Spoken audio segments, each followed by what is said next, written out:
Hi hello friend, ಎಲ್ಲರಿಗೂ ಬೆಳಗಿನ ಶುಭೋದಯ. ಇವತ್ತು ನಾನು ಕಾಮ ಕಸ್ತೂರಿ ಬೀಜದ ಮಹತ್ವವನ್ನು ತಿಳಿಸ್ತಾ ಇದ್ದೀನಿ.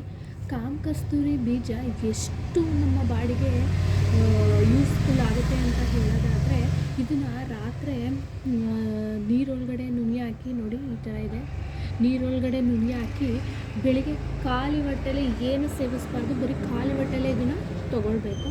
ಇದು ತೊಗೊಳ್ಳೋದ್ರಿಂದ ನಮ್ಮ ಬಾಡಿಗೆ ಎಷ್ಟು ಹೆಲ್ಪ್ನ ಮಾಡುತ್ತೆ ಅಂತ ಹೇಳೋದಾದರೆ, ಇದು ಆ್ಯಂಟಿಬಯೋಟಿಕ್ ಆಗಿ ಕೆಲಸ ಮಾಡುತ್ತೆ ಅಂತ ಹೇಳ್ಬೋದು. ಸುಮಾರು ಉಪಯೋಗ ಇದರಿಂದ ಅಂತ ಹೇಳ್ಬೋದು. ನಮ್ಮ ದೇಹದ ತೂಕ ಏನಿದೆ, ವೆಯ್ಟ್, ಅದನ್ನು ರಿಡ್ಯೂಸ್ ಮಾಡುತ್ತೆ, ಕಮ್ಮಿ ಮಾಡೋದಕ್ಕೆ ಇದು ತುಂಬ ಹೆಲ್ಪ್ ಮಾಡುತ್ತೆ ಅಂತ ಹೇಳ್ಬೋದು ಕಾಮ ಕಸ್ತೂರಿ ಬೀಜ. ಆದರೆ ಇದನ್ನು ಖಾಲಿ ಹೊಟ್ಟೆಲೇ ಸೇವನೆ ಮಾಡಬೇಕು. ಬೆಳಗ್ಗೆ ಎದ್ದು ಖಾಲಿ ಹೊಟ್ಟೆಲೇ ಸೇವನೆ ಮಾಡಬೇಕು. ನೆಕ್ಸ್ಟ್ ಇದು ಕುಡಿದ್ಮೇಲೆ ಏನಪ್ಪ ಅಂತಂದರೆ, ಹೊಟ್ಟೆ ಒಳಗೆ ಹೋದ್ಮೇಲೆ ನಮಗೆ ಹಸ್ವನ್ನೋದಾಗಲ್ಲ. ಹೌದು, ಹಸ್ವನ್ನೋದಾಗಲ್ಲ. ಸ್ವಲ್ಪನೇ ಊಟ ತೊಗೋತೀವಿ. ನೆಕ್ಸ್ಟ್ ನಮ್ಮ ದೇಹದಲ್ಲಿರೋ ಉಷ್ಣತೆಯನ್ನು ಇದು ಕಡಿಮೆ ಮಾಡುತ್ತೆ. ಹೀಟ್ ಏನಿರುತ್ತೆ ಅದನ್ನು ತೆಗೆಯುತ್ತೆ.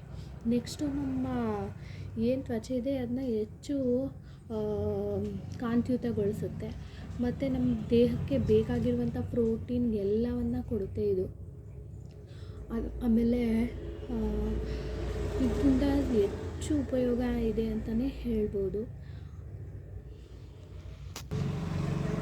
ಮತ್ತು ಇದನ್ನು ಯಾರ್ಯಾರು ಸೇವನೆ ಮಾಡಬಾರ್ದು ಅಂತ ಹೇಳೋದಾದರೆ, ಬಾಣಂತಿಯರು, ಪ್ರೆಗ್ನೆಂಟ್ಗಳು ಇದನ್ನು ಸೇವನೆ ಮಾಡಬಾರ್ದು ಕಾಮ ಕಸ್ತೂರಿ ನೀರನ್ನ.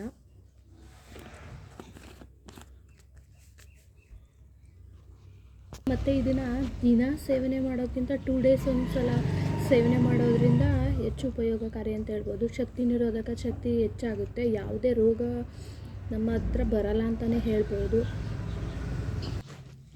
ಮತ್ತು ಈ ಕಾಮ ಕಸ್ತೂರಿ ಬೀಜನ ಪುಡಿ ಮಾಡಿಬಿಟ್ಟು ಎಲ್ಲರೂ ಫಂಕ್ಷನ್ಗೆ ಹೋಗಬೇಕು, ಫೇಸೆಲ್ಲ ಹಾಳಾಗಿದೆ ಅಂತ ಅಂದರೆ ಇದನ್ನು ಪುಡಿ ಮಾಡಿಬಿಟ್ಟು ಫೇಸ್ಗೆ ಹಾಲು ಜೊತೆ ಮಿಕ್ಸ್ ಮಾಡಿ ಹಚ್ಚೋದ್ರಿಂದ ಇನ್ಸ್ಟೆಂಟ್ ಗ್ಲೋ ಕೊಡುತ್ತೆ. ಈ ಕಾಮ ಕಸ್ತೂರಿ ಬೀಜ ಅಷ್ಟು ಎಫೆಕ್ಟಿವ್ ಆಗಿದೆ ಅಂತಲೇ ಹೇಳ್ಬೋದು. Thank you for watching.